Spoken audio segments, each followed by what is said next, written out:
Aloha and welcome back to this episode of the Ohana Packers Edition podcast, the podcast where two dudes from halfway around the world talk everything green and gold, and everything is bad right now, Joe. The Packers drop another dud, something that we're not surprised by based on our projection podcast, our opponent scouting podcast from Thursday, but disappointing nonetheless.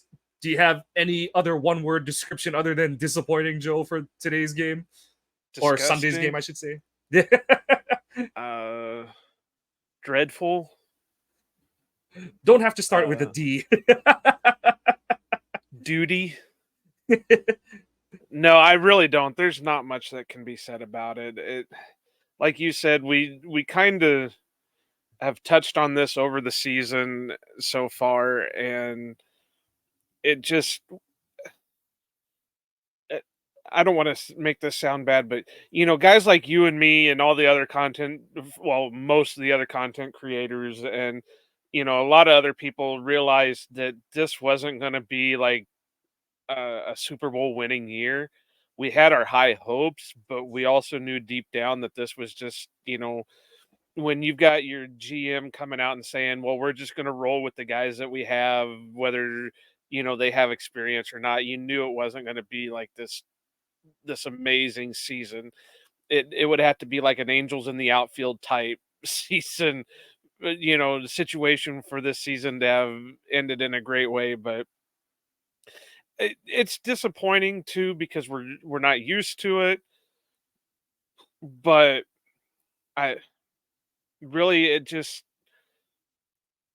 you just got to roll with the punches. I mean, we're going to get into a lot of it in a bit, but like we've said for a while, you can't just blame one or two people. It's a group thing, from the coaches down to the players. You can throw Goody in there too, because Goody isn't, he's supposed to be building the rosters with the help of the coaches. And right now, I do have to agree with some of them. Like I caught Zach Tom's. Well, I didn't watch it, but I saw some of the quotes out of his media scrum, and he pretty much said it. They have a talented group. They just need to put it together. It's not. It's not a. It's not like the Bears roster from last year where you kind of question, like, is that an NFL roster or not? Like you said, there is tangible, legitimate talent on this roster. And like Tom said, especially with how much inexperience they have, starting, Love being in still just a second hand's worth of career starts, you can't continue to shoot yourself in the foot. And like you pointed out, it's not the frustrating part. Well, I think the most frustrating part for fans is that there is no one thing that you can point to and say that's the issue. It's just a cascade of failures that continues to slap Green Bay in the face, and they always come up dazed. They don't know which way. They don't know who slapped them, kind of thing. They're just kind of staring around like, oh my God, where's the next one coming from? Instead of, I'm gonna throw my own punch to counteract it. It's like they're being way too reactive on every front, and it's leading to just bad football overall. So yeah, like you said, we're gonna get into it. We'll start where we always do. The quote, I had saved it, but now I can't find it. But yeah, and that's what I mean is, we knew the situation, we knew what was going to go on, but we could never point at the talent and say, well, other than a select few like positions like safety, we all had questions about, and maybe the defensive line, but everywhere else we were like, can you name me one of them that's not hyper talented? I mean, everybody from top down has something to them. And yeah, it's not like the Bears where you have to question whether they're in an NFL caliber team or not, or Michigan could probably come in and whip these guys' ass. Well, no, there's always the possibility that one of these Sundays it all clicks for these guys and it just, they go on a tear. But right now, it just hasn't happened, and it's not just one person's fault, it's in everybody's fault. Yeah. And I think that's where a lot of, the Debbie Downers and stuff is, there's a lot of people making those statements that the Packers would lose to a, blank college team. And they wouldn't. They've been disappointing bad, but they're not that bad. They're not like 2008 Lions bad or 1976 Bucks bad, or yeah, 1976 Bucks bad. Here's Tom's quote: "We have the talent, we have the pieces we need. We've shown every game this year we can move the ball. It's just about doing it consistently, and we're not doing that. We're putting our defense in tough positions. It's just about coming out ready to play, and I don't know if we're always ready to play. Obviously, it's showing up. We're not ready to play." And I know there's a lot of ways to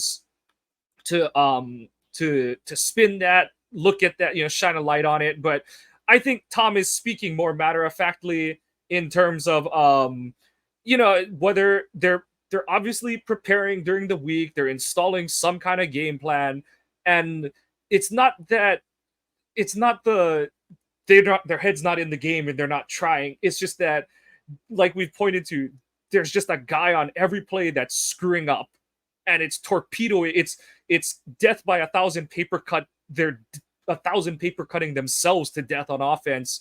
And then by the time that they get their, whether it's fully or even just partly so they look like they have a pulse, by the time they start to figure it out, they're down 14, 10, whatever kind of thing.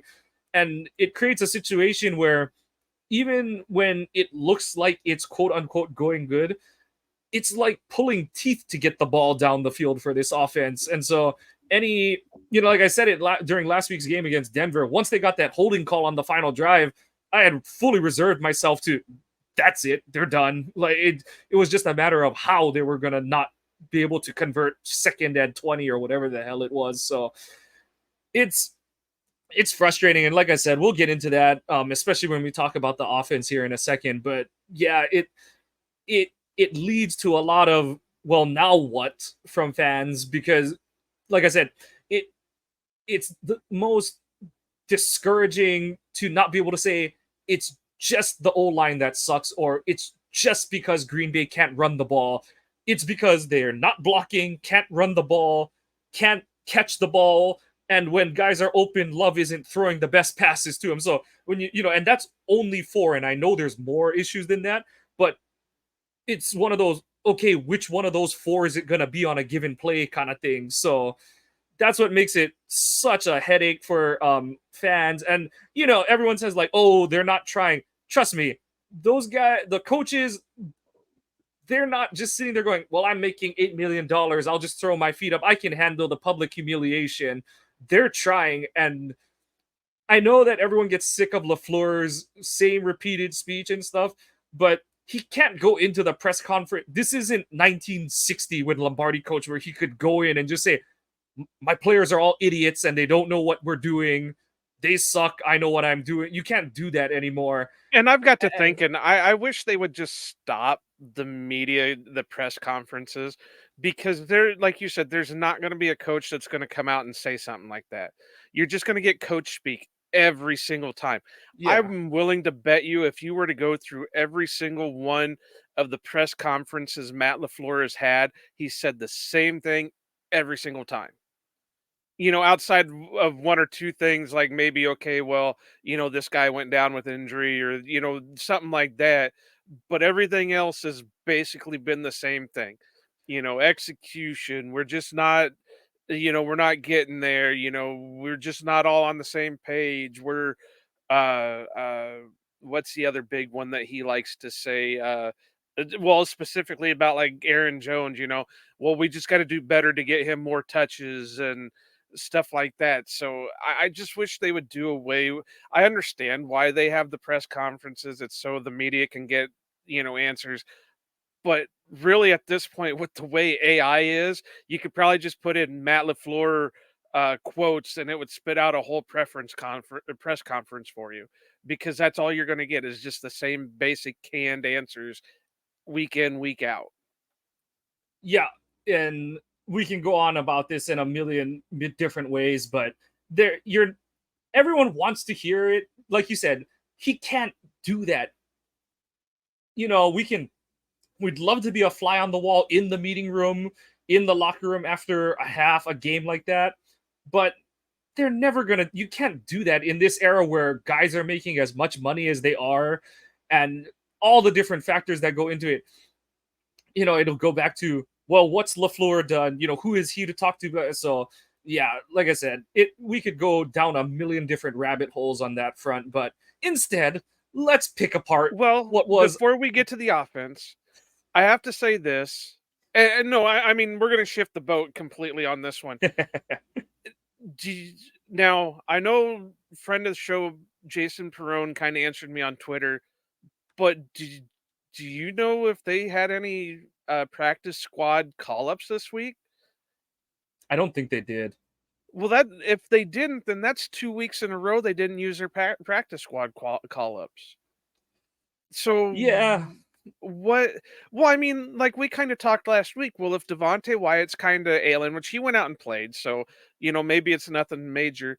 Then why not bring a guy like Jonathan Ford up, or Jair's out there playing, but he's kind of banged up. You could have brought up somebody, or safety wise, you have Benny Sapp the third out there at safety that you could have brought up because you don't have Darnell Savage.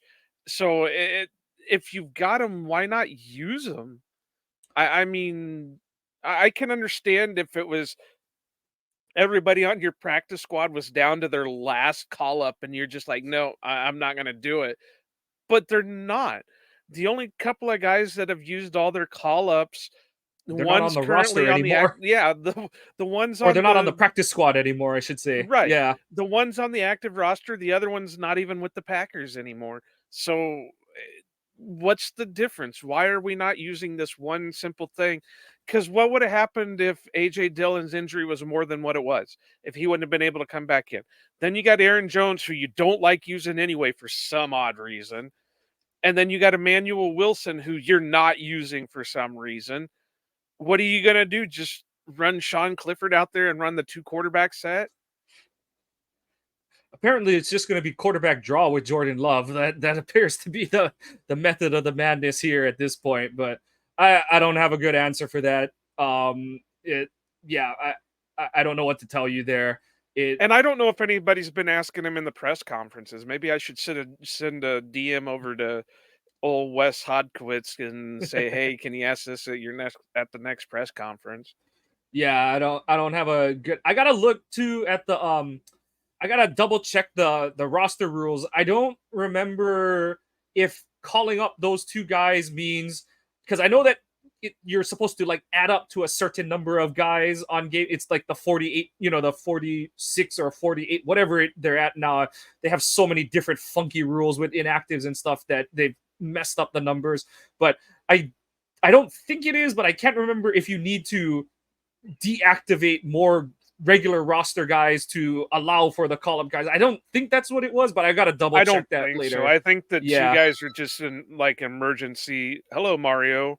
Um, uh, no, I now I could be wrong. That would be something I'd have to look into, but I don't think it counts for it. Yeah, that's the So only thing I could think of, but I don't feel like they had like 10 guys on the inactive list the first couple weeks when they were calling up two guys every week kind of thing. So, yeah, right. I'll dig into that and I'll have an answer for Thursday's show. But yeah, just going into what afflicted the team today, it was, like we said, it was more of the same. And you've heard it, like you said, a lot of different outlets, pods, whatever, social media groups, what they've all talked about it, but the Packers have no good identity on offense. Their only identity is being mistake ridden, which is not what you want to be at any point in any terms of professional sports, much less the NFL, because as as much of any of the professional sports, the NFL is probably the most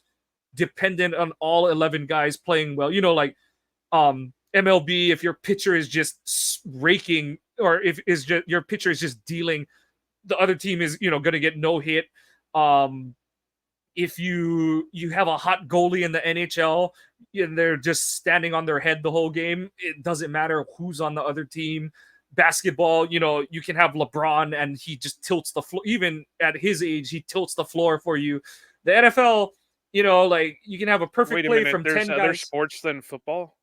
You can have 10 guys doing the right thing, and that 11th guy is just going to be it always the ball, the defense always finds the guy who's screwing it up. That's just the nature of this sport, and it's happening in droves for the Packers, whether it's penalties, missed assignments, drops, off target throws. This team, kind of went over it lightly earlier, but this team just can't get out of its own way. And, just to, between Love and LaFleur, everyone wants everyone wants a bad guy. Everyone wants an easy bad guy to point to and say, that's the thing. And that's the thing that when we fix that, we'll be fine after it. And the truth of the matter is there's no singular thing for this offense. There is no quick fix. If you haven't figured that out after 7 games, and yes, I'm including the first 3, you're never going to be, I don't want to say okay, but you're not going to make it through this season as a fan if you can't understand that what's afflicting this Packers offense is the whole offense right now. And Joe, like, we can go in circles about this, but it just makes it hard to watch because, like I said, nothing comes easy for this offense. Everything is pulling teeth. Well, and I have to say, even today's game wasn't on Love. Love was actually making the plays that he needed to make. He just, the wide receivers weren't making the plays. Now, I am kind of like some other people where I'm a little miffed at the early on play calling because all it seemed was it was screen this, screen that, flat this, flat that, and there was no real. I don't want to say chunk yards because I don't want to see him going 20, 40 yards deep every play, but it seemed like every other play they were running a Everything is screen. condensed towards the line of scrimmage. There's Yeah. nothing to threaten the defense. Yeah. So, but other than that, I mean, when he was throwing, it seemed like other than a couple early on, I think the one to Aaron Jones in the flat was a little bit of a, probably it could have went either way, whether it was a Jones drop or, Jordan just put the ball in the wrong place, or what was the other one that was kind of similar that, it could have went either way, that it was a drop or, Jordan just hit the wrong shoulder or whatever. But other than that, he had good ball placement. I know you have it on your list here that the one interception that he threw, Jaden Reed should have came up with it. It should have never came out of his hands. I know a lot of people are saying he underthrew it a little. He probably wants it a yard out, but if you look at it, the outside corner is screaming over the top of that route, and the other safety is coming over the top too. So if he overthrows it, that ball's getting picked off anyway, or Reed is getting taken off the field on a stretcher. So it's another in a long string of, okay, everyone says like Love isn't giving his guys opportunities. That's not true at all. That means you either aren't watching or you have a vendetta one way or the other. He's definitely missed opportunities, and like you said, whether it's just being slightly off, he had they weren't back-to-back throws necessarily, but he had the ones where he just led Dobbs a little too far down the near sideline after he bought like 4 seconds in the pocket, and then he tried to hit the turkey hole shot to Watson where it was just off Watson's fingertips. And yeah, we need Love to start to put more of those on him, but I mean, the first time they failed inside the 10-yard line, it's hard to come back from your dude dropping a slant that's right in his chest. And and it's not just Wicks. Everyone, like you pointed to the Aaron Jones one. I do grade those kind of misses hard because the way I have it in my rule book is when you're throwing to a running back, you got to put it on his numbers. Don't make him stretch. Don't make him turn. But at the same time, Jones gets 2 hands on that. You got to come down with it. The very next play, he puts it right on Musgrave. The DB doesn't get a hand on the ball, and Musgrave flat drops it. And it's like, it's shades of the end of the Raiders game where everyone only looks at the interception Love threw to end it, but Dobbs and Musgrave both dropped gimmies that would have converted for a first down. So, you know, too many people are spinning it the way they want it to look in terms of, well, he didn't come up, he didn't come through for his team. And like I said, I'll be the first to say that, yeah, I wish he was better all the time. And there's definitely things he could do better on his end. But far too often, he is actually delivering catchable balls and his guys aren't coming up with it. And Well, I hate to make it sound like this, but if they were more veteran players, we'd be looking at a different quarterback right now, because he would be racking up 300 yards a game and, 2 or 3 touchdowns, because they're savvy enough to, be able to run a route a little bit better, or, you know, get off the defender quicker, or whatever it is. So that's where the youth of the situation kind of hurts, is because and they're not going to get the play calls, or I mean the penalty calls. We all know that if you're more of a veteran, you're going to get the call benefit more of the than if doubt. you're. Yeah. And speaking of, was it just me, or did it seem like the referees wanted to be seen on TV more today than most other days? Huckily, the Younger's crew, I've always thought his crew has been both flag happy and not understanding the rules very well. Um, but there were some that were head scratchers, and other time, for the most part, though, I'm always going to be more critical on just there were far more plays where guys didn't come up with the ball kind of thing than I could say that bad calls turned the game against Green Bay and stuff like that. But there were a lot of head scratchers in today's game, and it was pretty apparent that no one had a grasp on what contact was going to be allowed, what contact wasn't going to be allowed. It was a very guys were trying to feel out the game and they had no idea how hot the burner was. They were tapping it and they're like, is it on? Has it been on for a few hours? And Well, I'm yeah, not even saying that, they were calling against Green Bay or anything. It seemed like every other play, all we saw were refs doing this or refs doing that, or it's yeah, just like, wow. I mean, if you want a TV show, then go get a friggin' TV show, but you know, take it easy there, buddy. yeah. So, but getting back to what Green Bay can or can't control, yeah, and like I said, I will try to. I don't have the awesome connections that a lot of other guys like Andy Herman and all who have the all 22 already. I'm one of those people who's just waiting for the NFL to release it a couple days after the game. But the thing I do want to look at is, some people were questioning if Love is abandoning his progressions. It's hard to say at this point because I don't have I'm not at the game. All I have is the broadcast angle to go off of, and I don't have the coach's film, so I can't say like how bad of some people were saying on one of the first long third and long chances he totally turned down Wicks and stuff like that. And those are the kind of plays where I'm at the point that Jordan, just throw it, and if you get I picked off because the ball goes I through your still stick. receiver's hands, I'm gonna live with that because I need to see that you're gonna go through reads and just deliver the ball and just trust that your coaches can make a proper distinction between that's a bad throw and someone just didn't hold up their end of the bargain. So um I still think that he's overthinking too much.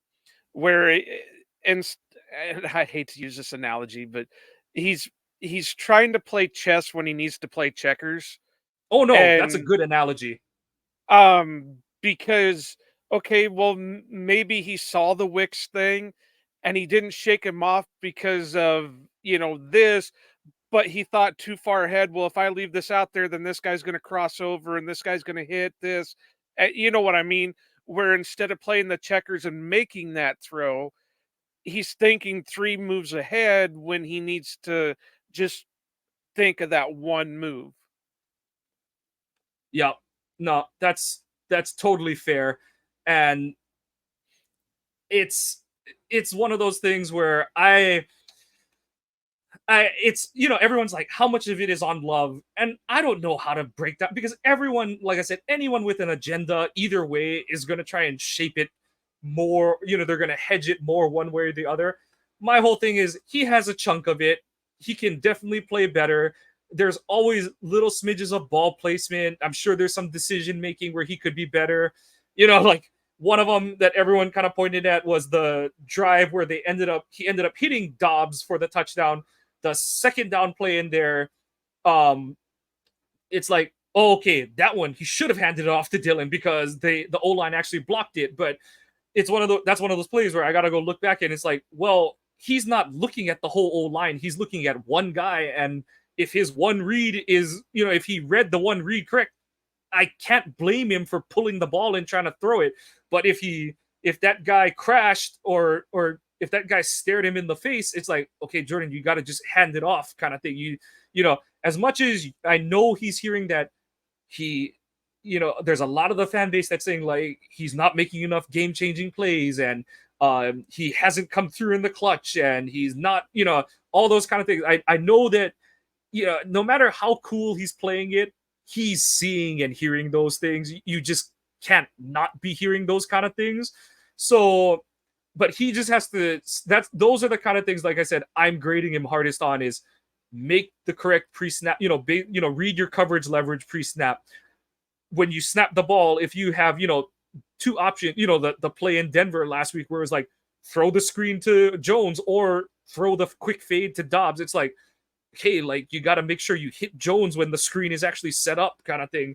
So those are the decision making parts of it. And then the ball placement stuff, it comes and goes, and it's the I don't even know what description to put on it, but it's like weeks 1 through 3 and the preseason, they were it was it was a back burner concern. It was something we wanted to see done better, but everything else looked so good on offense that it was like, oh, there's just some meat left on the bones. But because everything seems to be working, we're okay with it, and he'll grow with it as the young guys come through and stuff. But when everything else is just going to hell around him, then it's like, oh, so the O-line's not blocking on this play. They can't run the ball on that play. Wide receivers are jumping balls all over the place. And, oh, the 2 or 3 times you do have an open target, you're just throwing that ball to Sarasota. So it's like, it's magnified because of the surrounding situation. Like I said, those plays that it's like, oh, it would be great if he pushed that ball a foot more to the outside because Reed would have had a completion, kind of thing, in week 1. But now it's like, oh my God, he sucks. He can't throw the ball to the right guy. And it's like, a lot of the framework is based on, the situation and how the team is going. When the sky is falling, everyone sucks and everyone needs to be cut or traded. And when it's going at least decently good, it's like, oh, like, we'll get him next time, kind of thing. So it's gonna come with the flow of it, and it just makes it more frustrating because, like I said, everyone wants a scapegoat. Everyone wants a quick fix. There are neither for this offense. Everything is a struggle right now. And as much as everyone wants to find out now whether Love sucks or is the answer, it's impossible to answer that right now. It's like we said, last week's shows, my article, it's not looking good right now, but you can't make a final, it's not dead on delivery yet. It's still to be determined, but it ain't looking good right now. It right now it's not, but I mean, like I said, he still looked better this game than he had a couple other games. I mean, at least he was making the proper reads for the most part. He was making the proper throws. He just couldn't get help out of anybody to. I even have to say that his protection was even a little bit better outside of a few things. I know they finally went to Yosh over uh, uh, Walker there for a bit, but then Walker came back. I don't know if Yosh went down with an injury again or tweaked something, but I know they brought Walker back in, and it still seemed like he was getting protection. There were even times that he was holding the ball too long. And whether that's because his guys weren't getting open, whatever. But that's when he needs to go, okay, nobody's getting open. I'm just going to go for it. Just run. Just run, get out of there. Don't take the sack. Don't throw an interception. Just run. Because he's got the ability to do that. It kind Yeah. of came too late when he decided to try running for the 4th and 16 and got 15 out of the 16 yards. But, you know, if you can do it, it's not like a Justin Fields where that's all he can do. Right. We know Jordan has an arm. We know he's got the ability to do it, but he's also got the ability to run. So if you can do it without having to sacrifice anything, then go for it. But I'm not expecting him to run, 100 times a game and get Right. 500 yards on with his feet. So I think some of the times that he was in the pocket forever and nobody was getting open, maybe he should have rolled out, did the Rodgers roll out and just take off. Or honestly, earlier in the game, I know it's not good football necessarily, and I don't want it to be a habit, but honestly, if they're not doing anything, he should just take off on like if they go 3 and out the first drive, uh, they need anything to spark them, and it's like Jordan, just go get yourself 5 yards because as long as you hold Or on to the just start ball, we're calling the getting positive. plays. Yeah, like Ignore the ones coming in and say, hey, this is what we're going to do. It's going to get you in trouble, but, eventually LaFleur's going to have to look at it and say, well, he's actually doing something right. Let's, let him go with it. yeah, it's rough, and from the Lafleur angle, you know, I know he's a smart guy. People are saying like he's a dud, he's dumb, and so, there's a lot of factors at work here that are out of there's some that are in LaFleur's control. The things that are in his control that I think are torpedoing him now is he, like his predecessor McCarthy, has this inability to put loyalty aside. And I don't even want to say it's for his own personal benefit, but he's kept guys around who probably don't deserve to be kept around. And I'm just talking about from a coaching standpoint. And obviously, the elephant in the room is Barry and stuff. But, whether it's like we've talked about, whether it's telling Stenovich, hey, you're still the offensive coordinator, but get your ass back in the old line room because it's been a tire fire for over a year and I need you back over there kind of thing. And, there's structure and there's all these words that he uses, we have a system and blah, blah, blah. And I know that he has a contract extension, and so his seat isn't necessarily on fire this year unless he totally loses the locker room. But he's got to make changes. And I agree with people like our buddy Jacob Westendorf that overall firing Barry doesn't do you any good necessarily in season. But the thing that I look at it as is, okay, it sends the signal at least that we're not okay with the same thing over and over again. And the way that I tie it back into his offense is it's like, okay, like, he's been loyal at some point, whether it's Stenovich or he's the head coach and the Myers at center thing, I spent this offseason stumping for that. I thought Myers could have a good season. I don't think it's happening, dude. Like, And then it's Stinovich to come out and say he's playing the best football of his life. and Oh I my don't think God. he's lying, but it's one of those, okay, but what are you comparing it to, right? Like, so it just paints this weird picture, and you know, wanting to keep rotating, just hockey line changing his receivers and stuff like that. The fact that Samari Toure still gets the snap share that he does at this point of the season, um, things like that. It's you gotta start. I don't want to say even rewarding, but you gotta start picking out who your guys are that are your playmakers, and they need to start getting more snaps. That's all there is really Yeah, but to it. that's even hard to do because look how many of them get hurt. I mean, you Yeah. would want Christian Watson out there getting more snaps, but one, he's not been looking good, and two, he's been hurt for most of the season. You want Romeo to get more, but look at the first part of the season. He was hurt. Wicks, same way. You want him to get in there more, but then he gets these ticky tacky injuries and he misses, this or that. Jaden Reed, same way. Luke Musgrave, same way. It's hard to have a constant rotation and give these guys more opportunities when you got to quote unquote put them on snap counts, because this one's got a hamstring, this one's got a foot, this one's got an ankle. So, not to give them excuses, because I get what you're saying.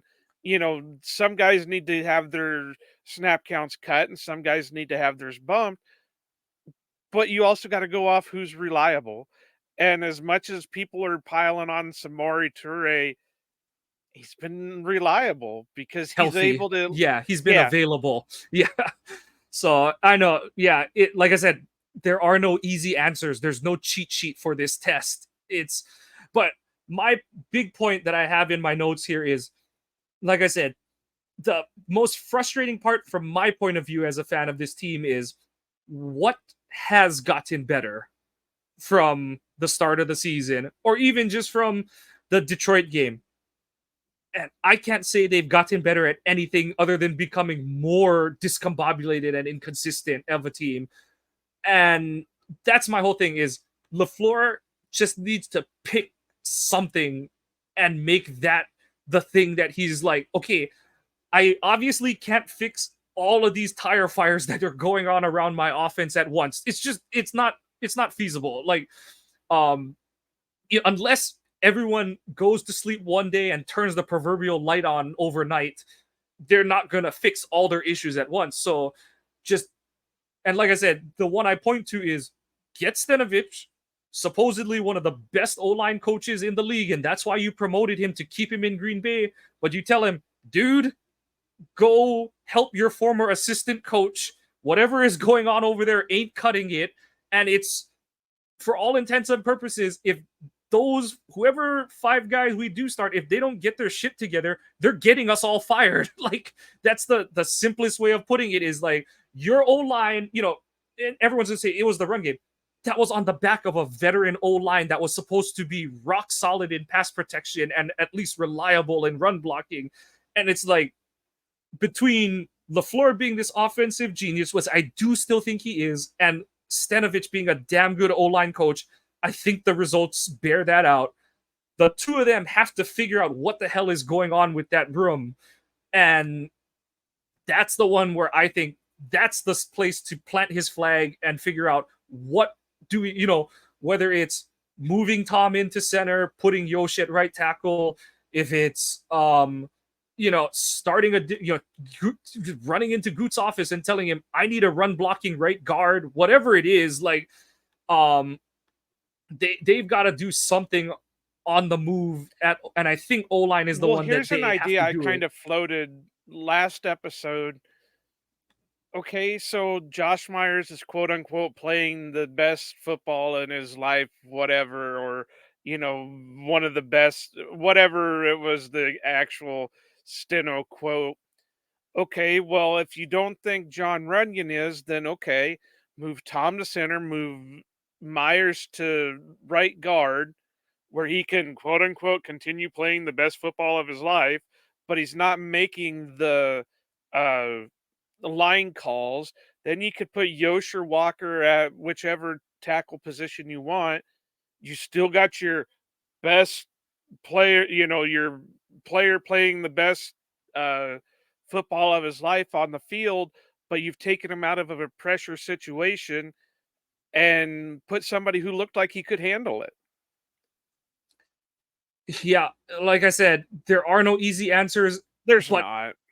But at the same time, we know that rolling the same thing out ain't fixing it. So no. I'm honestly for trying anything. Isn't that what they say the signs of insanity is?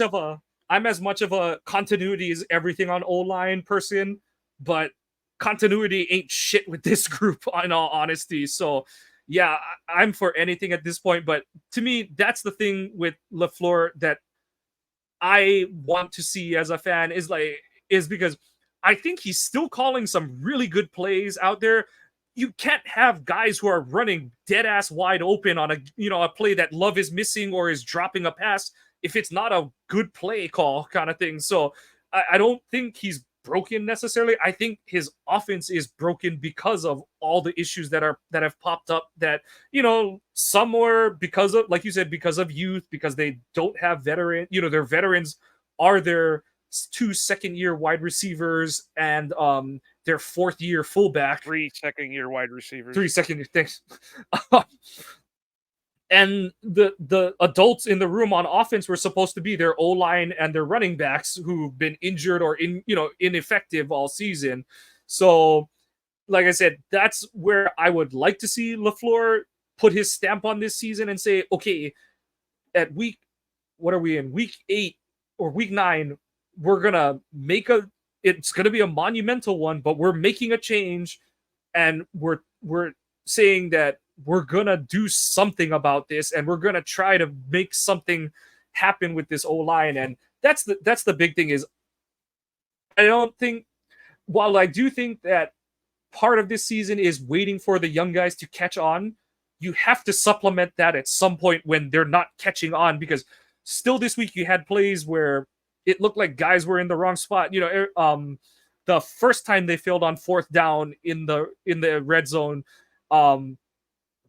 Love is throwing that dig to Dobbs, but then you have Reed running like a little shallow in cut right underneath of him, and so the safety isn't put at any sort of he's not in distress in coverage. He's just like, oh, there's two guys that are within 5 yards of each other.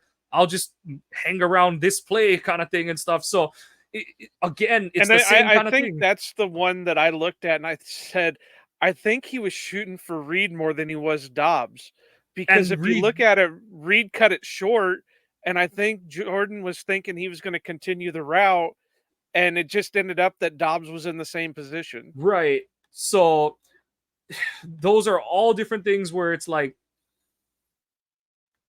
what do you do at this point? But like I said, they're up the creek, and at some point you just got to start paddling and just pick a direction, LaFleur, and start paddling with all you've got at this point. And I don't think he's losing the locker room or anything like that, but the way you do is, if you don't be the adult in the room, I keep using that term, but it's like, this team is, it's averaging 25 years and change across the roster. Someone, you don't have those guys on the field. Bakhtiari's done. Your oldest linemen are like 28 or whatever, and they don't touch the ball. So it's someone has to take charge. It's LaFleur's offense. It's LaFleur's coaching structure, his system. Pick a direction, LaFleur, and start to paddle us out of it. So going from a side of the ball that needs a direction to one that I have no faith in ever finding a direction, the defense, it basically played out just like we expected it to. The only thing that kept the Vikings from getting 350 passing yards was Kirk Cousins' right Achilles blowing up into dust as they were about to go in for another touchdown. And okay, just going off on an aside there, I don't care that he played for the Vikings. You have to feel for Cousins there. That's just a bummer injury, and people trying to make out the whole like, oh, Vikings fans cheered when Rodgers broke his collarbone. I'm like, just get a grip, you guys. We suck. Just be adults about this kind of thing. Neither of these teams are going anywhere. And honestly, with how bad Green Bay has looked, we want Minnesota to win more so that they're not in the Caleb and Drake May sweepstakes at this point. And they picked up a big win today in that regard. But I mean, the most discouraging things is this game played out exactly as I expected it to on defense, with the added disappointment that Ja's back looks like it's a bigger issue than any, even you and I were hoping it would be. I think they got to put Ja on IR at this point. He looks like a guy, especially with what the weather was today, with snow flurries, slick field surface. He looked like a guy afraid to take a misstep because he knew that if he takes the wrong step, his back is flaring up and he's in the shitter again.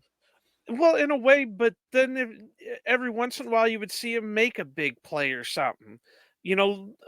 I go back and I tweeted about it during the or X'd about it during the game or whatever the hell Elon wants to call it this week. Where him and Addison were going back and forth, and after Addison made a big play, and then the next play, Jair like laid him out. There was no gain or whatever it was, or you dropped the ball or whatever. And I said, well, maybe this will finally put a fire under Jair. Well, then, he went back to playing soft, and then he made another play later on, and it just seemed like it was like one every 10 plays he was doing, he looked good, and then the other 9 plays he looked like shit. So Yep.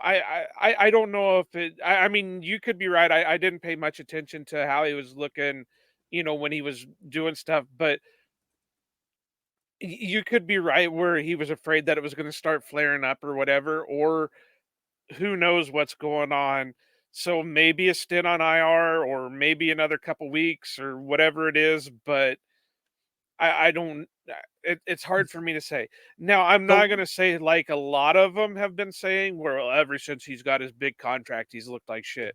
No, he's only started looking like shit this year when, the injuries started mounting up. Because if y'all remember right, last year he looked almost all pro again after missing a couple of games, and he's also the one that they put on Justin Jefferson in that last Minnesota game where yeah, Jefferson's had like what, 1 catch, 2 catches? yeah.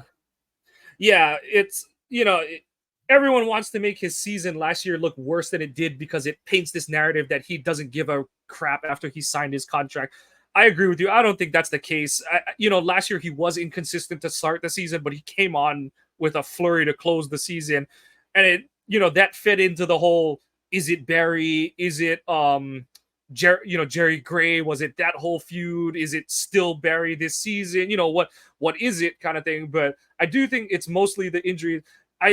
The play to me that raised the most, because there were a lot of them, but like you said, it was when the play was like to him, Ja looked like he was there, but anytime he had to make a hard cut, like when Addison, a lot of his plays on Ja were off of like dig routes, hard 90-degree cuts where Ja is backpedaling and he's got to click it into he's got to click it into overdrive and go kind of thing.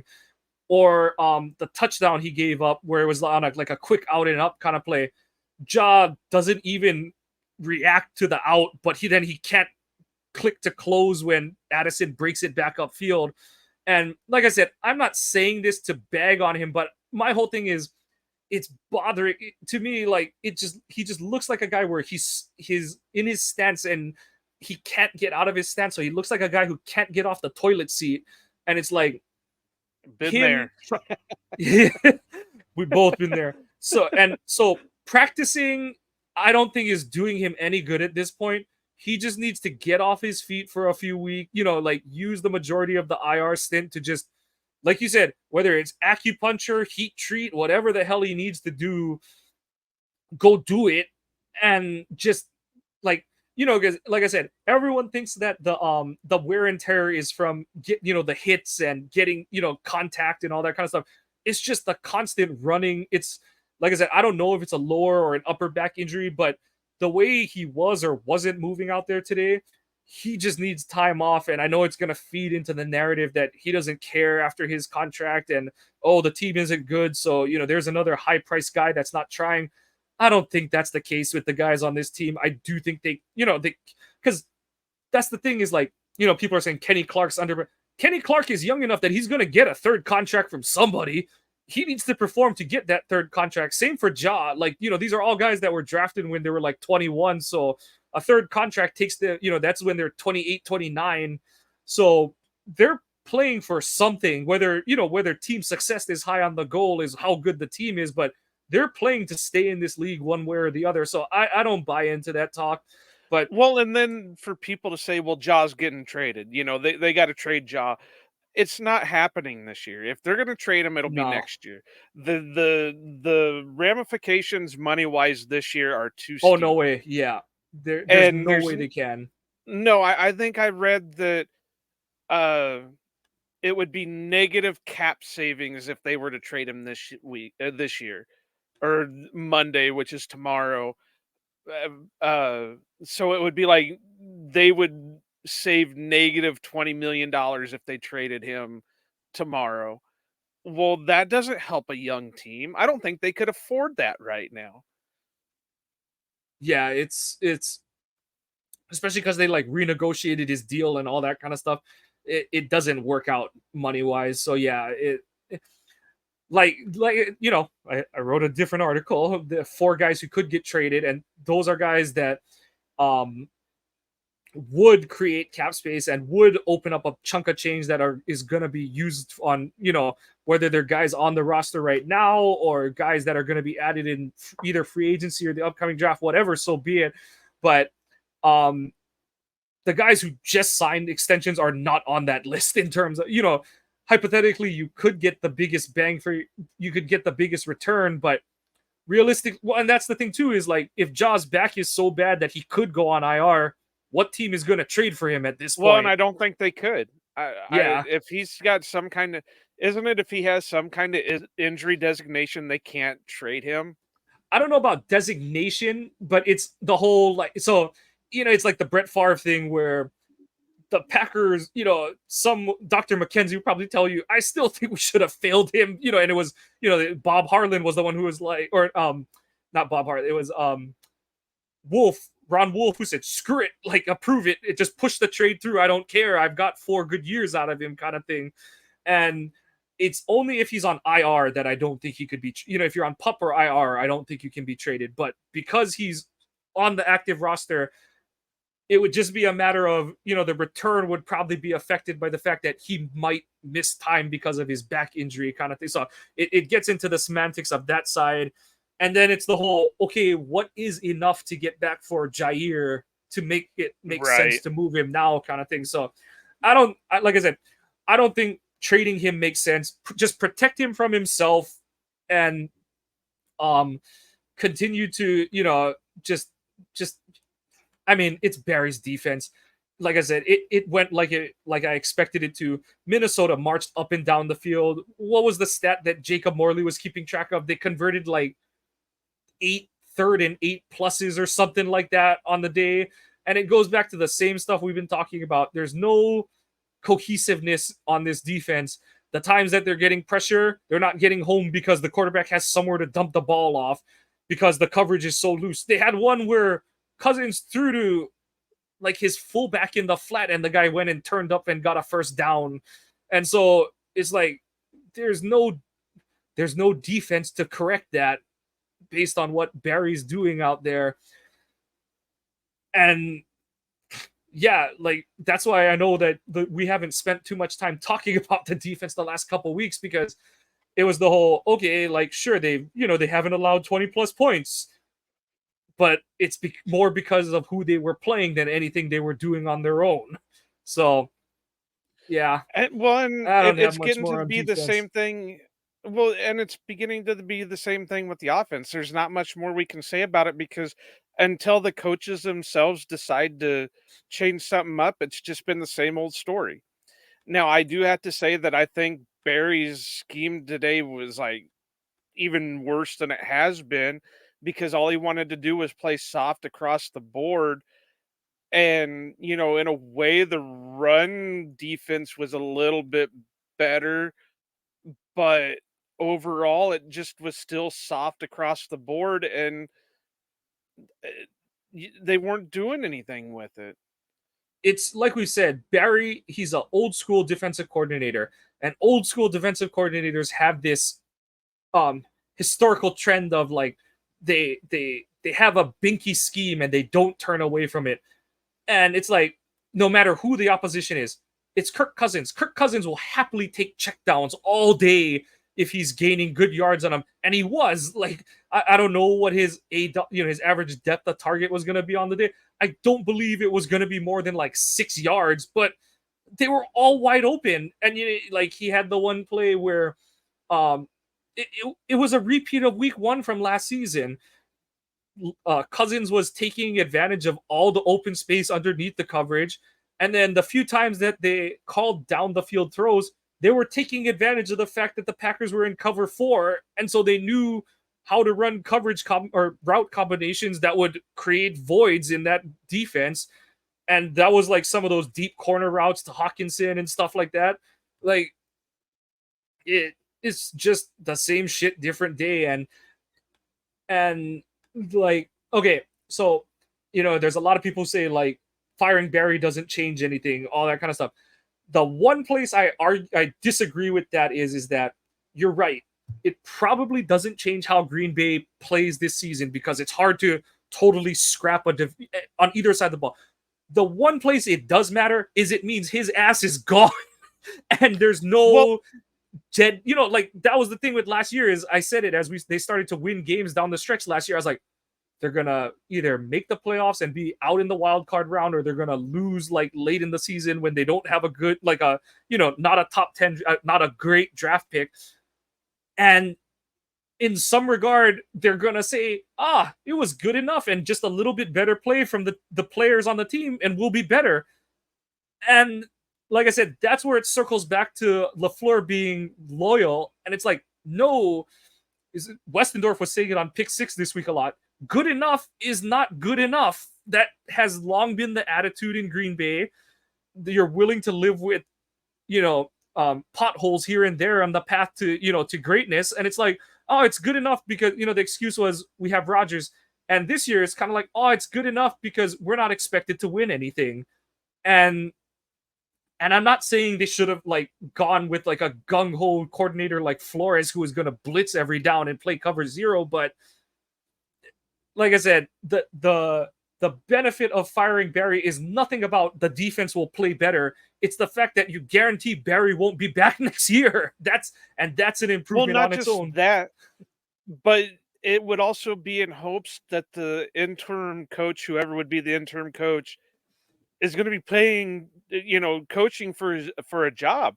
He's going to be wanting to hope that, hey, if I do better than Joe Barry, maybe they'll just keep me as the full-time, coordinator. And so maybe it would help boost, but I don't know. I'm on the fence about it. I don't see it helping out in any way other than, like you just said, that it would guarantee he's not there. But I think at the end of the season, if Joe Barry is still retained, then we have to take a long, hard look at Matt LaFleur. And I don't want to say that because I do like LaFleur. I think unlike what some people are thinking, I think he is a good coach. I think he's just having a hard time right now with some of the guys around him. I think he's having a hard time getting people to buy in, which we've said for the last couple of years that, it seems like some of these players aren't wanting to buy in. And so I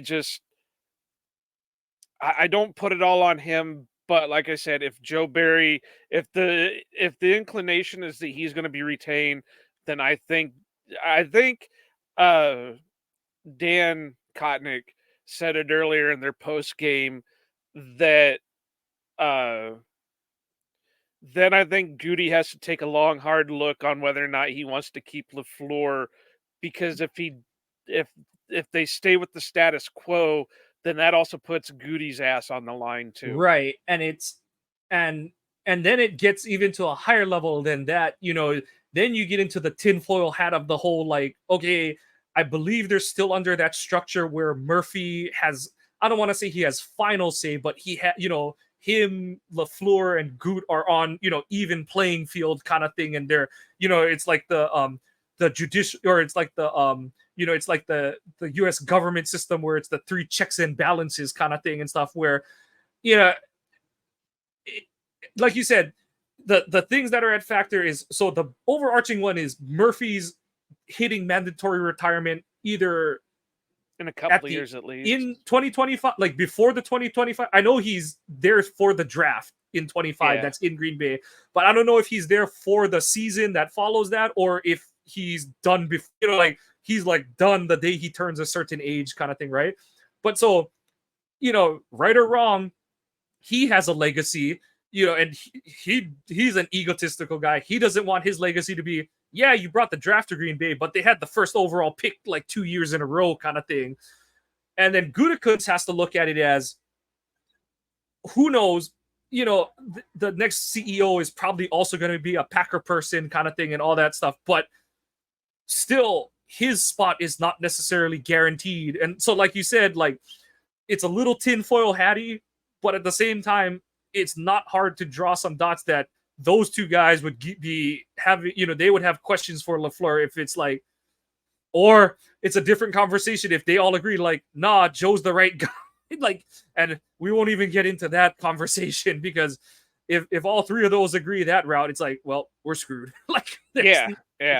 So yeah, it's one of those that, like you said, it's gonna sound like we're saying the same thing every week, but as long as Barry's the coordinator, that's kind of how it is. Like, he's the same. He's gonna be the same chef. He ain't gonna change from one ethnic food group to a different one during the season. He's gonna be the same guy, and as long as that stays the same, there ain't gonna be any big changes on that side of the ball. But instead of just being down on everything this week, let's get to the one golden, the sunshiny unit on the team that almost gave it away with a missed field goal that was bailed out by, on replay, a damn obvious offside penalty on Minnesota, where not one, not two, but three Vikings were all lined up offside, and Anders reclaimed getting his name pronounced correctly. He drilled the field goal, and I was so freaked out about that because he clanked it, and like you said, it was obvious offside, so that was a good call. But my brain immediately went to, oh my god, he's going to overcompensate. And he did pull it. He did pull it. Oh, but just the way he was walking, like, there, you heard the ref, because both they were showing Carlson, and I'm assuming it was Whelan, that two of them were like walking with each other to the left, and you could hear the ref, and he's like, players remain on the field. The penalties on the defense kind of thing. And I'm like, oh god, look at him. He's shell shocked. He doesn't know what to do right now. But I will give him his flowers. He came back and he hit that field goal, and but I know I thought the same thing. I knew like, I wasn't even thinking of what I was saying. I was like, oh, I know what Joe's thinking right now. Well, it was because I'm just like, oh my god, he's gonna overthink it. He's gonna overcompensate, and he's just gonna, instead of going right, it's gonna like clank left. And then when it went through, it's like, oh my god, thank you. Yeah. So it's. But I also have to say this. I'm kind of frustrated in some of the play decisions, kind of to go back for a little bit on the offense, but it kind of mixes in with the special teams here. There was a couple of times that I didn't understand why LaFleur just didn't go for the 3 points and went with the 4th and longs like he did. I understand they were so far down and they were hoping for this or hoping for that. But the way the defense was kind of, holding things down, the Vikings brought in the rookie quarterback and things like that. It didn't make sense to me that they didn't go for the points and trying You're talking to hold about the them. 4th and 16 one, right? Well, not just that one. It was also just right after Cousins got hurt and Jaron Hall came in, and I think that one was the one Wicks dropped. Yeah. I was okay with that one because it was only 4th and 5. It wasn't long, but the 4th and 16 one, I know people would have groaned and stuff, but it's like, we saw it, and that's the thing too. You were pointing out, like, we don't want Love to just turn into Justin Fields and just bail every time. He did stay back there for a while, and you could see he drifted right. He drifted to his right because he was like, "Is anyone gonna do anything? Is anyone gonna do anything?" And then you kind of saw it where he was like, "Screw it! Like, I'm just gonna see what happens here," kind of thing and stuff. But yeah, it enters. I didn't care too much because it's sort of in that realm of, what do you got to lose kind of thing. You're probably not getting back. But I agree. 4th and 16 is long. It's a long down to try and convert.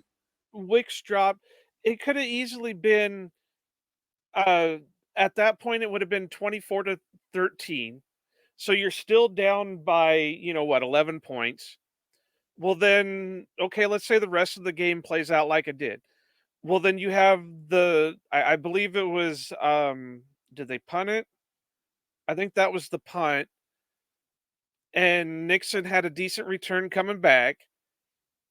They drove down the field. Then that's when you got the 4th and 16. Okay, you try for the field goal again. Hopefully, Anders makes it. Now you're at 24-16. So that means you just need a touchdown and a 2-point to tie it. And like I said, the defense is still holding out there. Hall's not doing anything. So you I still couldn't have a believe they chance to had him come back. throw it as many times as they did. I thought Vilma was dead on in that sense. He's like, I mean, the strip sack that Preston got was coaching malpractice by the Vikings. I didn't understand what the hell O'Connell was doing at Right. that point. But I mean, that just it kind of drove me wild. And not only that, at least you're putting points on the board so it looks better in the box score. You know, I know you don't coach like that, and you're always trying to coach for the win. But what looks better to, the casual person going through the box scores? 24-10 or 24-16? And it does, like, it's this weird thing where from, like, when you're on offense, even if, yeah, like, as like I said, especially the 4th and 16 ones, there's not a lot of calls for 4th and 16 where it's like, yeah, you're at that point where it probably doesn't help us win the game, but it's good to get something. And yeah, I don't know if it plays out any different or anything like that, but there is something to, especially after you just got punched in the dick the drive before by coming up with nothing on fourth and 5 or whatever it was. It's like, yeah, you're kicking a sad field goal down 14, but it's like, It's like I points. said, yeah, it's points, and it's something to hang your hat on. Where as opposed to, yeah, we got gifted the ball and we didn't move it, we went backwards because of a penalty kind of thing and Well, stuff. and that's So another thing, that at least gives a little bit of a boost saying, all right, well, at least we got something out of it. If you go into 4th and 16 and you try to run a play like they did and you get nothing, then you're kind of demoralized. Whereas if you go, okay, we drove a little bit and at least we got 3 out of it. Okay, we can come back, and they can start doing the math in their heads. All right, well, all we need to do is this. We just got to come back and do this. That kind of helps out a little bit more. yeah, like we said, no easy answers, no cheat sheet for this test, but yeah, like I said, I don't have much to say for the defense because I don't have any faith in Barry changing anything. But on offense, I just need to see LaFleur put some sort of stake in the ground and say, this isn't going to solve all our problems, but we're going to start fixing this one damn thing. So, Well, then I guess according to Jay Glazer, the Packers are still in the running back market. Great. But you also need to be in the offensive lineman market right yes. now. Yeah. And that's the thing is, like, you know, like I joked, it's like, oh my God, you just picked Michigan guys. But it's like, you don't need a flashy name at guard. You just need someone who's, solid. And like like we said, this is going to be a discussion for draft offseason. I know that Mafi and I have talked about it a lot. Westendorf and I have talked about it a lot, but there's some philosophical changes that need to happen if the floor is going to be the long-term solution. But those are I things, say those are. just let it go and either take a quarterback or take Marvin Harrison Jr. And yeah, we'll see where the cards lie on that one. But Joe, the hard part for us, who's your MVP this week? I know this is going to surprise a lot, but I'm going to say Jordan Love because to me, Jordan actually looked like a starting caliber, maybe not a top 5 quarterback, but a up and coming star. Yeah, it doesn't look like it in the stats. Yeah, it doesn't look like it all over the place. But if you saw, and I haven't, like Mike said earlier, we've never been over the all 22 yet because they haven't put it out for us yet. and I don't go through the all 22 anyway. I leave that up to Mike. But, from my eyes watching the game, if if you could transport him back into one of the years of Rodgers when he had Jordy, Devontae, Cobb, this game would have been lights out because that's the type of throws he was making. And that was the type of decisions he was making. Was if he had a more veteran team with more veteran presence, some of those passes, like I go back to the one with Dobbs that ended up being, it was called complete on the field, and then went back to being incomplete because Dobbs bobbled it. That's one of the many plays Jordy and Aaron Rodgers would do, where Jordy would toe touch the uh, the sideline, and he'd come down with it almost every time. So I just he had great ball placement today. He had some amazing throws. Yeah, a couple of them might have been out of place or whatever, but I don't think there's a quarterback in the world that's going to have perfect placement. Tell me the last time a quarterback has went a perfect, whatever, 25 and 25 in a game. So it doesn't happen because, they're human. So I'm gonna go with him for my MVP just because I really liked what I saw out of him, even though the outcome didn't work out. And I'm going to go on the other side of the ball. I'm going to give TJ Slayton his due. I thought he played a hell of a game today. That's the thing that it's hard to rate because, everyone's like, we expected a big year out of Slayton. You're not going to see it on the stat sheet from a nose tackle. Like, if you do, that's from, that's from a once in a generation player. That guy is there to eat blocks and, make the occasional stop for loss or stop for no gain kind of thing. But he's there to open up plays for other people. But Slayton, he made a couple plays. He had the one where he strung an outside toss play that Rashawn ended up securing the tackle on. He almost intercepted a couple inside screens. Yeah. So like I thought it looked like it was one of those games where it looked like it was coming together for him as he was playing through the game. And I don't know if he's ever going to be a guy that plays like 40 snaps. It's hard when you're as big as he is. And I don't think the 330 is necessarily, he's not a sloppy 330 listed, but he's a big dude kind of thing. So, but I thought this was his best game as a pro. I just wanted to give him his shout out for what he did today. And oh yeah, he looked great today. I really can't disagree with you on that. Uh, you know, he. I think if my eyes didn't deceive me, they played him more at nose than they did Kenny. Kenny did get to play a little bit more on the outside than he normally gets to. So, and as we've said for the longest time, if that happens, I think the defense is going to do better. I think Kenny needs to stay away from the nose. Let Slayton take the nose position and just let him feast. Yep, I agree. And getting more games like this out of Slayton is what gets you there. For LVP, I'm just gonna say it's the receivers today. I know that's a cop out answer, but they, like I said, it's not an excuse for Love, but they've got to be better. You know that you don't have, you went from one of the most accurate quarterbacks in the history of not just of his generation, in the history of the NFL. I know he wasn't as good as he was before, but Rodgers will go down as one of the most pinpoint accurate quarterbacks ever, to a guy that was, percentage wise, was never going to be that level. Like it just wasn't going to be that way. And you gotta make the plays that are there. Like I said, even the ones where I grade Love as a minus on it because I think the play to Jones in the flat and a couple other ones, but you gotta help out your quarterback. You got to, he can't hand you the ball 20 yards downfield or 5 yards into the flat or things like that.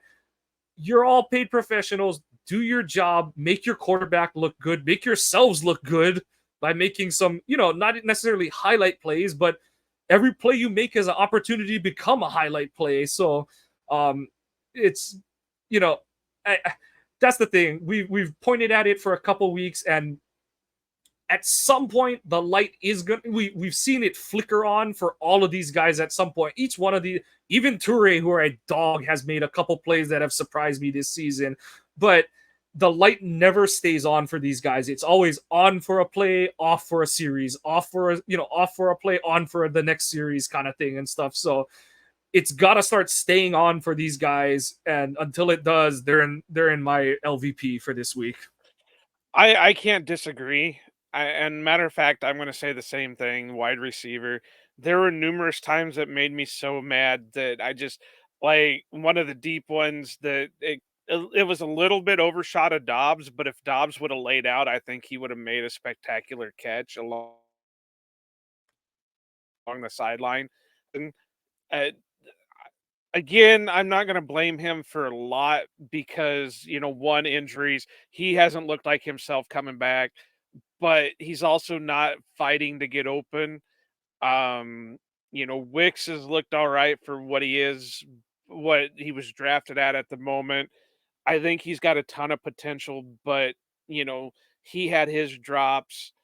Uh, uh, so I'm gonna go with the wide receivers too, and there's not much more I can compound onto what you said, but it and what hurts even more is they supposedly had a players only meeting with the wide receivers where they went over the game film and all in a closed door meeting, and they still came out and played pretty crappy. Yeah, just not enough complimentary football. We hear Andy Herman say that all the time, but until this team starts doing it, they're not gonna win a game, and it's up it's uphill. It's an uphill climb at this point. The easy part of their schedule is in the rearview mirror, and they blew a lot of those games, and now they're heading into the brutal section of their schedule at this point. So it might be a long November for the team, but you got to learn how to win, and if you're gonna do it, it would be sure feel pretty satisfying if you figure that out during this month. But Joe, you got anything else for this one, or you ready to put a bow on it for this week? I'm ready to put a bow on it for the season anymore, but I'm to the point where I'm kind of dreading each and every game going forward because it's like, okay, how are they going to screw it up this time? But no, I there's not much more I can add. We've already tore it down as much as Yeah, we could tear it the down. the honest progression I'm looking for is just make it look like you're not pulling teeth to move the ball 20 yards on offense. Like, that's honestly where I'm at this point in the And season. it's the Rams next week, right? Yep. So Rams next week, and it then looks like Pittsburgh. it looks like Stafford's hurt.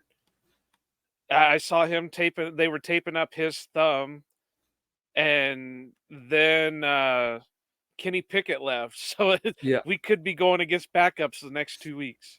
Oh, and our Green Bay tradition is so great against backup quarterbacks. But that's going to do it for this week's episode. We thank you for following us along this trying and troubling season from the Packers. Please give us a follow on social medias. On Twitter, I'm at Kawano Mike. Joe is at Iowa_Joe86. The podcast is at Ohana_Packers. Please check out the website. Joe's been doing a lot of good work trying to shuffle it around. OhanaPackers.org. Got streams of, you can hit links to get streams of our podcast, to get all of our blog posts. We're trying to get up to regular posting by both us and some guest writers that we're going to get integrated in the coming weeks. Please like and subscribe to the podcast on your favorite podcast apps. Please leave comments. We appreciate any kind of feedback we can get. It's another one. It's another dud of a game by the Packers, but this is the price in a rebuild. So it's onwards and hopefully upwards. But we say thank you and aloha.